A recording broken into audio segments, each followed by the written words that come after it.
নমস্কাৰ বন্ধুসকল, মই মানৱ পুনৰাই আপোনালোক সকলোকে এনিডেৰি ইউটিউব চেনেললৈ স্বাগতম জনাইছো।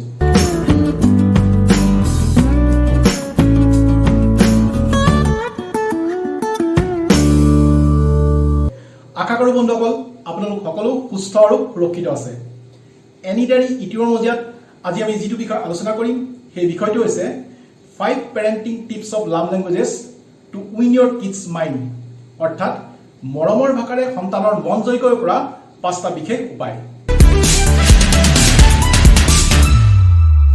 মানুহৰ সকলোতকৈ প্ৰভাৱশালী আবেগ হৈছে ডমিনেটিং ইমোশনছ হৈছে লাভ এণ্ড ফিয়াৰ, অৰ্থাৎ মৰম বা ভালপোৱা আৰু ভয়। মৰম বা ভালপোৱাৰ এনে এক ঐশ্বৰিক শক্তি আছে যে যি শাৰীৰিক আৰু মানসিকভাৱে এজন দুৰ্বল মানুহকো যিকোনো অসাধ্য কাম সাধন কৰাত সহায় কৰে। সেইদৰে শিক্ষা দীক্ষা ধন সম্পদ ঐশ্বৰ্য বিভূতিৰে শক্তিশালী এজন মানুহকো শাৰীৰিক আৰু মানসিকভাৱে দুৰ্বল কৰি পংগু কৰি পেলায় আৰু শেষত তেওঁক মৃতপ্ৰায় কৰি তোলে। অৰ্থৰ গেৰী চেমমেন, যি এজন ফেমিলি ৰিলেশ্যনশ্বিপ, মেৰেজ আৰু পেৰেণ্টিং কাউন্সিলিং এক্সপাৰ্ট। তেখেতৰ মতে প্ৰত্যেক মানুহৰ অন্তৰত একোটাকৈ ইমোচনেল লাভ টেংক থাকে, যি ইমোচনেল লাভ টেংক কিছুমান বিশেষ বিশেষ মানুহৰ প্ৰেম, মৰম, ভালপোৱা আদি সংবেদনশীল কথাৰ দ্বাৰা পৰিপূৰ্ণ হৈ থাকে। যেতিয়ালৈকে আমাৰ এই ইমোচনেল লাভ টেংকলৈ প্ৰেম, মৰম, ভালপোৱা আদি সংবেদনশীল কথাবোৰ অবিৰতভাৱে প্ৰবাহিত হৈ থাকে, তেতিয়ালৈকে মানুহজন মেণ্টেলি আৰু ইমোচনেলি ষ্ট্ৰং হৈ ষ্টেবল হৈ থাকে আৰু সুখী হৈ থাকে। কিন্তু যেতিয়াই ইয়াৰ প্ৰবাহ ক্ৰমান্বয়ে কমি গৈ বন্ধ হৈ যায়, তেতিয়া আমি দেখিবলৈ পাওঁ যে মানুহজনৰ কাৰণে জীৱনটো সম্পূৰ্ণ অসাৰ হৈ পৰে। জীৱনত তেখেতৰ কোনো কথাই ভাল নলগা হৈ পৰে আৰু জীৱনলৈ ফ্ৰাষ্ট্ৰেশ্যন নামি আহে। ক্ৰমান্বয়ে মানুহজন মেণ্টেলি আৰু ইমোচনেলি আনষ্টেবল হৈ অসুখী হৈ পৰে। অদৈকত আমি দেখিবলৈ পাওঁ যে মানুহজনৰ সম্বন্ধবোৰত বিভিন্ন সমস্যাৰ সৃষ্টি হয়, যেনে সমালোচনা কৰা, অভিযোগ প্ৰতিযোগ কৰা, বিষাদগ্ৰস্ততা আদি বিভিন্ন কথাৰ দ্বাৰা সম্বন্ধটো বেয়া দিশলৈ গতি কৰে আৰু সম্বন্ধবোৰত ব্ৰেকআপ হয়।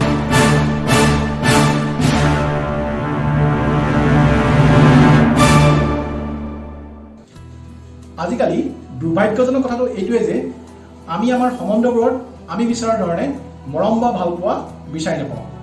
ইয়াৰ অৰ্থ এইটো নহয় যে আমি ইজনে ইজনক মৰম কৰিব নিবিচাৰোঁ বা আমি ইজনে ইজনক ভাল নাপাওঁ।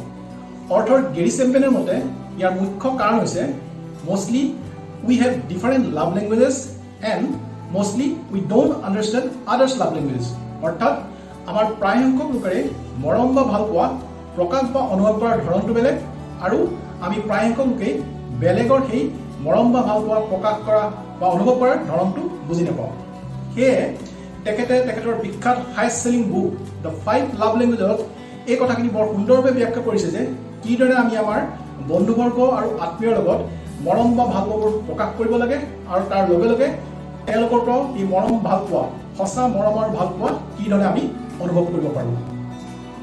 গতিকে পিতৃ মাতৃ হিচাপে আমি যদি এইটো বিচাৰোঁ সন্তান আৰু পিতৃ মাতৃৰ মাজৰ সম্পৰ্ক সুমধুৰ, সুদৃঢ় আৰু আত্মীয় হ'ব লাগে, তেন্তে এইটো কথা আমি অতি সোনকালে বিচাৰি উলিয়াই নিশ্চিত হ'ব লাগিব যে আমাৰ নিজৰ লগতে সন্তানৰ প্ৰাইমেৰী লাভ লেংগুৱেজেছ কি, যাৰ দ্বাৰা পিতৃ মাতৃ আৰু সন্তানে ইজনে আনজনৰ ওচৰত নিজৰ মৰম ভালপোৱাবোৰ এজনে আনজনক প্ৰকাশ বা অনুভৱ কৰাব পাৰিব আৰু সহজতে ইজনে আনজনৰ অন্তৰ জয় কৰিব পাৰিব।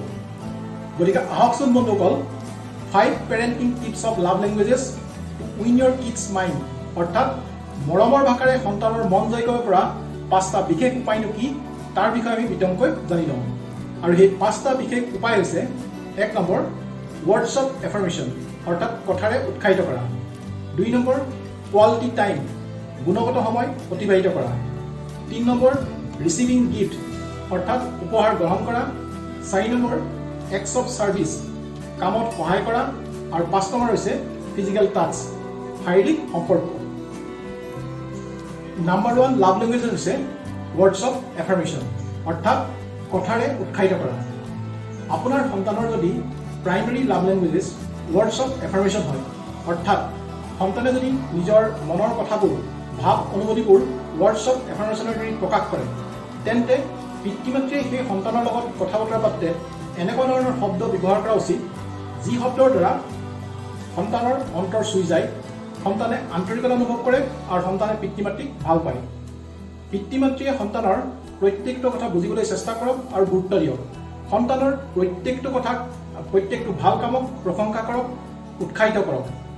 ইয়াৰ দ্বাৰা সন্তানে পিতৃ মাতৃৰ প্ৰতি সঁচা মৰম অনুভৱ কৰিব আৰু সন্তান সুখী হ'ব। কিন্তু তাকে নকৰি যদি পিতৃ মাতৃয়ে সন্তানে কৰা কোনো ভুল কাম বা সন্তান ব্যৰ্থিত হ'লে সন্তানক সমালোচনা, অভিযোগ প্ৰতিযোগ আৰু তুলনা কৰে, তেন্তে সন্তান আৰু পিতৃ মাতৃৰ মাজত এক সংঘাতৰ সৃষ্টি হয়। যাৰ দ্বাৰা পিতৃ মাতৃয়ে হয়তো কেতিয়া ভাবিবলৈ বাধ্য হয় যে পিতৃ মাতৃয়ে সন্তানক পঢ়া শুনা, খেলা ধূলা, পিন্ধা উৰা, খোৱা বোৱা আদি বিভিন্ন ক্ষেত্ৰত ইমান সা সুবিধা দিছে যদিও সন্তানে চোন পিতৃ মাতৃক বুজিয়েই নাপায়। অৰ্থাৎ সন্তানক দিয়া এই সা সুবিধাবোৰ সন্তানে অকণো বেয়া নাপায়, সন্তানে পিতৃ মাতৃ দিয়া এই সা সুবিধাবোৰ ভালেই পায়। কিন্তু কথাটো হৈছে যে এই ধৰণৰ সা সুবিধাবোৰ সন্তানৰ কাৰণে মৰম ভাল পোৱাৰ প্ৰধান আকৰ্ষণৰ কেন্দ্ৰবিন্দু নহয়। তাৰ সলনি যদি পিতৃ মাতৃয়ে সন্তানে কৰা কোনো ভাল কামক প্ৰশংসা কৰে, উৎসাহিত কৰে বা অনুপ্ৰাণিত কৰে, সেইবোৰে হৈছে সন্তানৰ মৰম ভাল পোৱাৰ আকৰ্ষণৰ কেন্দ্ৰবিন্দু। সেয়ে যি সন্তানৰ primary love languages words of affirmation হয়, সেই সন্তানক পিতৃ মাতৃয়ে কোনো এটা কথা টানকৈ শুনাওঁতে বা গালি পাৰোঁতে দুবাৰ ভাবি চাব লাগে। কিয়নো টানকৈ কথা শুনোৱা বা গালি পৰাটো এক প্ৰকাৰৰ ৱৰ্ডছ অফ এফাৰ্মেশ্যন হয়। এনেধৰণৰ ৱৰ্ডছ অফ এফাৰ্মেশ্যন যাৰ দ্বাৰা ভৱিষ্যতে সন্তান আৰু পিতৃ মাতৃৰ মাজত সম্পৰ্ক বিচ্ছিন্ন হোৱাৰো সম্ভাৱনা থাকে। নাম্বাৰ 2 লাভ লেংগুৱেজ হৈছে কোৱালিটি টাইম, গুণগত সময়। আপোনাৰ সন্তানৰ যদি primary love language quality time হয়, অৰ্থাৎ মৰম প্ৰকাশ কৰাৰ আৰু অনুভৱৰ প্ৰাইমেৰী লাভ লেংগুৱেজ যদি কোৱালিটি টাইম হয়, তেন্তে পিতৃ মাতৃয়ে যদি সেই সন্তানক কয়, son I love you so' much, you are doing great job, you look very handsome ইত্যাদি প্ৰশংসাসূচক যদি কথা সন্তানক কয়, সন্তানে পিতৃ মাতৃৰ সেই কথাবোৰ হয়তো শুনি মনত ভাল পাব পাৰে, কিন্তু পিতৃ মাতৃৰ প্ৰতি সঁচা মৰম অনুভৱ নকৰে।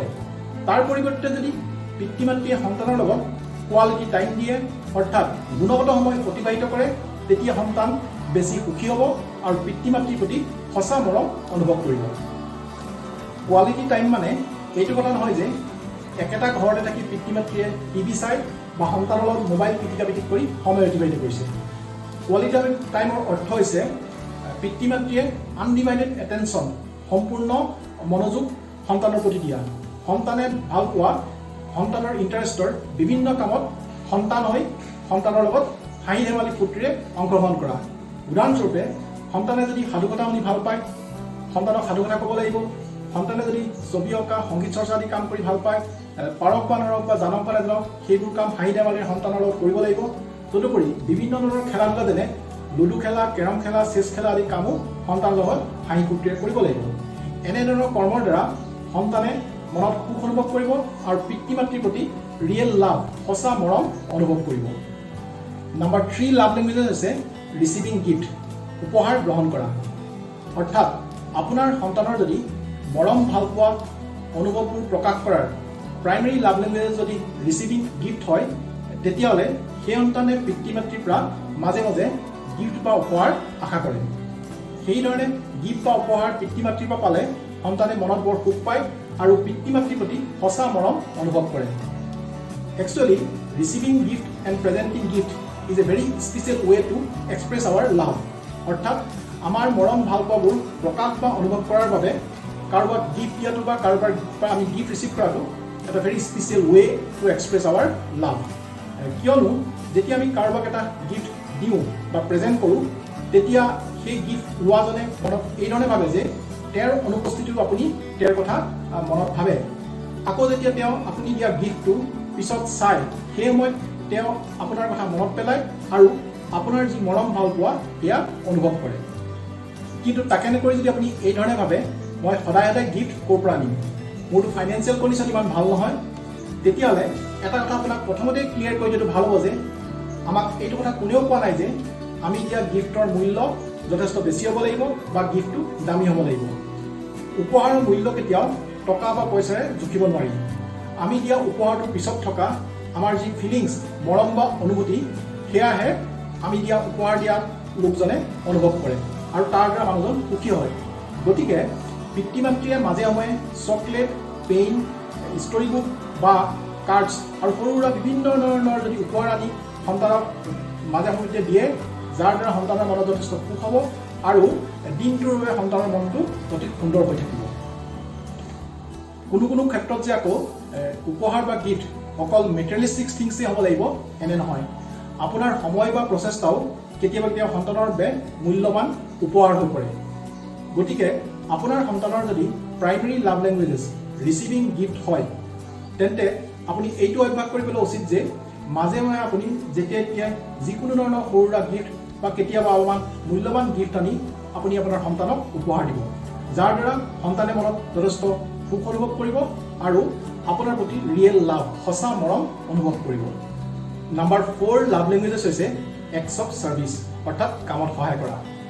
আপোনাৰ সন্তানৰ যদি primary love languages acts of service হয়, অৰ্থাৎ মৰম বা ভালপোৱাবোৰ প্ৰকাশ বা অনুভৱ কৰাৰ মৰমৰ প্ৰাথমিক ভাষা যদি এক্টছ অফ ছাৰ্ভিচ হয়, তেন্তে তেনে সন্তানৰ লগত যদি পিতৃ মাতৃয়ে কোৱালিটি টাইম অতিবাহিত কৰে, সন্তানলৈ যদি পিতৃ মাতৃয়ে উপহাৰ লৈ আনে, সন্তানৰ যদি বিভিন্ন কথা বা কামক প্ৰশংসা কৰে, তেতিয়াহ'লে দেখা যায় যে পিতৃ মাতৃৰ এনে কথা বা কামক সন্তানে যদিও বা ভাল পায়, কিন্তু পিতৃ মাতৃৰ প্ৰতি সন্তানে ৰিয়েল লাভ, সঁচা মৰম বা ভালপোৱা অনুভৱ নকৰে। তাৰ সলনি যদি পিতৃ মাতৃয়ে সন্তানক ঘৰখনৰ কোনো এটা কামৰ দায়িত্ব দি সেই কামটো যদি সুচাৰুৰূপে সম্পন্ন কৰাত সহায় কৰে, সন্তানে দিনটোত সন্মুখীন হোৱা বিভিন্ন ধৰণৰ সমস্যাবোৰ সন্তানৰ জেগাত থাকি উপলব্ধি কৰি সন্তানক সেই সমস্যাবোৰ সমাধান কৰাত যদি সহায় কৰে আৰু সন্তানে সন্মুখীন হোৱা বিভিন্ন ধৰণৰ কাৰিকৰী অসুবিধা বা খেলা ধূলা বা পঢ়া শুনাত যদি সন্তানে কিবা অসুবিধাৰ সন্মুখীন হয়, সেই অসুবিধাবোৰ যদি পিতৃ মাতৃয়ে সন্তানৰ জেগাত থাকি বুজি অসুবিধাবোৰ দূৰ কৰিবলৈ সন্তানক যদি সহায় কৰে, তেতিয়াহ'লে দেখা যায় যে সন্তানে মনত যথেষ্ট সুখ অনুভৱ কৰে আৰু পিতৃ মাতৃৰ প্ৰতি ৰিয়েল লাভ, অৰ্থাৎ সঁচা মৰম অনুভৱ কৰে। নাম্বাৰ 5 লাভ লেংগুৱেজেছ হৈছে ফিজিকেল টাচ, অৰ্থাৎ শাৰীৰিক সম্পৰ্ক। আজিকালি আমাৰ চিন্তাধাৰা ইমানেই বেয়া হৈছে যে ফিজিকেল টাচ বুলি ক'লে বিভিন্ন ধৰণৰ নেতিবাচক কথাই আমাৰ মনলৈ আহে। গতিকে আপোনালোক এটা কথা প্ৰথমতে ক্লিয়াৰ কৰা ভাল হ'ব যে ফিজিকেল টাচ বা শাৰীৰিক সম্পৰ্ক মানে অকল যৌন সম্পৰ্কই নহয়। পিতৃ মাতৃ আৰু সন্তানৰ মাজত ফিজিকেল টাচ বা শাৰীৰিক সম্পৰ্ক মানে কি হৈছে, পিতৃ মাতৃ আৰু সন্তানে এজনে আনজনৰ প্ৰতি নিজৰ মৰম বা ভালপোৱাবোৰ প্ৰকাশ বা অনুভৱ কৰাৰ ই এক স্বত্ববিহীন পবিত্ৰ মাধ্যম। উদাহৰণস্বৰূপে সন্তানক যদি মাকে মৰমতে বুকুৰ মাজত সোমোৱাই কপালত চুমা খায়, মূৰত বা পিঠিত হাত ফুৰাই মৰম কৰে, ইও এক হৈছে ফিজিকেল টাচ। সেইদৰে সন্তানে যদি কোনো কাৰণত মনত দুখ পায় বা আৱেগিক হৈ পৰে বা শৰীৰত আঘাতপ্ৰাপ্ত হয়, তেতিয়াও পিতৃ মাতৃক সাৱটি ধৰে, ইও এক হৈছে ফিজিকেল টাচ। গতিকে আপোনাৰ সন্তানৰ যদি primary love languages physical touch হয়, তেতিয়াহ'লে সন্তানৰ লগত যেতিয়া আপুনি একেলগে বহি টিভি বা চিনেমা চায়, সেই সময়ত যদি আপুনি সন্তানক হাতত ধৰি মৰম কৰে, কপালত চুমা খায়, তেতিয়াহ'লে সন্তানে যথেষ্ট সুখ অনুভৱ কৰে আৰু আপোনাৰ প্ৰতি সঁচা মৰম অনুভৱ কৰিব। তদুপৰি সন্তানৰ লগত যদি আপুনি বাহিৰলৈ ওলাই যাওঁতে বা হোটেল ৰেষ্টুৰেণ্টত খাওঁতে হাতখন ধৰি মৰম কৰে, বিচনাত বা চোফাত বহি গল্প আড্ডা কৰোঁতে যদি আপুনি সন্তানক হাতত ধৰি মৰম কৰে বা মূৰত বা পিঠিত হাত ফুৰাই কেতিয়াবা হয়তো সাৱটি ধৰে, এনেবোৰ কাৰ্যৰ দ্বাৰা সন্তানে মনত যথেষ্ট সুখ অনুভৱ কৰিব আৰু পিতৃ মাতৃৰ প্ৰতি ৰিয়েল লাভ, সঁচা মৰম বা ভালপোৱা অনুভৱ কৰিব। গতিকে পিতৃ মাতৃ হিচাপে আপুনি এটা কথা সদায় মনত ৰখা উচিত, যদি আপোনাৰ সন্তানৰ primary love languages physical touch হয়, তেতিয়াহ'লে কোনো কথাত যদি আপোনাৰ পিতৃ মাতৃ হিচাপে সন্তানৰ ওপৰত খং উঠে আৰু ভুলতে যদি সন্তানৰ গাত আপুনি হাত দিয়ে, তেতিয়াহ'লে সন্তানৰ গাত এই খঙত হাত দিয়াটো হৈছে ফিজিকেল টাচ, যি কথাটো হয়তো সন্তানে নিজৰ জীৱনত কেতিয়াও পাহৰিব নোৱাৰিব পাৰে আৰু সেইটোৱে হয়তো সন্তানৰ জীৱনত এক বিৰূপ প্ৰতিক্ৰিয়াৰ সৃষ্টি কৰিব পাৰে। গতিকে বন্ধুসকল, আজিৰ এই ভিডিঅ'টোত আলোচনা কৰা 5 ডিফাৰেণ্ট লাভ লেংগুৱেজেছ, তাৰ পৰা আপুনি এইটো বিচাৰ কৰি লওক যে আপোনাৰ নিজৰ আৰু সন্তানৰ প্ৰাইমেৰী লাভ লেংগুৱেজেছ কি, যাৰ দ্বাৰা পিতৃ মাতৃ আৰু সন্তানে ইজনে আনজনৰ ওচৰত নিজৰ সঁচা মৰম ভালপোৱাবোৰ প্ৰকাশ আৰু অনুভৱ কৰাব পাৰিব। পিতৃ মাতৃয়ে উপৰোক্ত 5টা লাভ লেংগুৱেজৰ ভিতৰত যিকোনো এটা লাভ লেংগুৱেজ ব্যৱহাৰ কৰি নিজৰ মৰম ভালপোৱাবোৰ সন্তানৰ ওচৰত প্ৰকাশ কৰিব পাৰে, কিন্তু তাৰ আগতে যদি পিতৃ মাতৃয়ে এইটো নিশ্চিত হয় যে সন্তানৰ প্ৰাইমেৰী লাভ লেংগুৱেজেছ কি, তাৰ দ্বাৰা যদি পিতৃ মাতৃয়ে সন্তানৰ ওচৰত নিজৰ মৰম ভালপোৱাবোৰ প্ৰকাশ কৰে, তেতিয়াহ'লে দেখা যায় যে তাৰ প্ৰভাৱ সকলোতকৈ বেছি, যাৰ দ্বাৰা পিতৃ মাতৃ আৰু সন্তানৰ মাজত যথেষ্ট আন্তৰিকতা গঢ়ি উঠে। গতিকে বন্ধুসকল, আজিৰ খণ্ডৰ ভিডিঅ'টো চাই যদি আপোনালোকে ভাল পালে, তেতিয়ালৈকে আপোনালোকৰ ভিউজবোৰ তলৰ কমেণ্ট বক্সত গৈ কমেণ্ট কৰক। ভিডিঅ'টো যিমান পাৰে সিমান আপোনালোকৰ বন্ধুবৰ্গৰ আত্মীয়ৰ লগত শ্বেয়াৰ কৰক, যাতে বন্ধুবৰ্গৰ সন্তান আৰু পিতৃ মাতৃৰ মাজৰ সম্বন্ধবোৰ অধিক দৃঢ় হয়, পবিত্ৰ হয় আৰু তেওঁলোকৰ জীৱনটো যাতে মসৃণ হয়।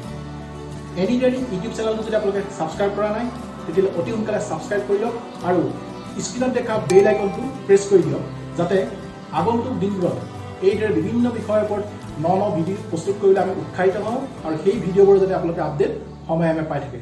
গতিকে বন্ধুসকল আজিলৈ আহোঁ। নমস্কাৰ, ধন্যবাদ।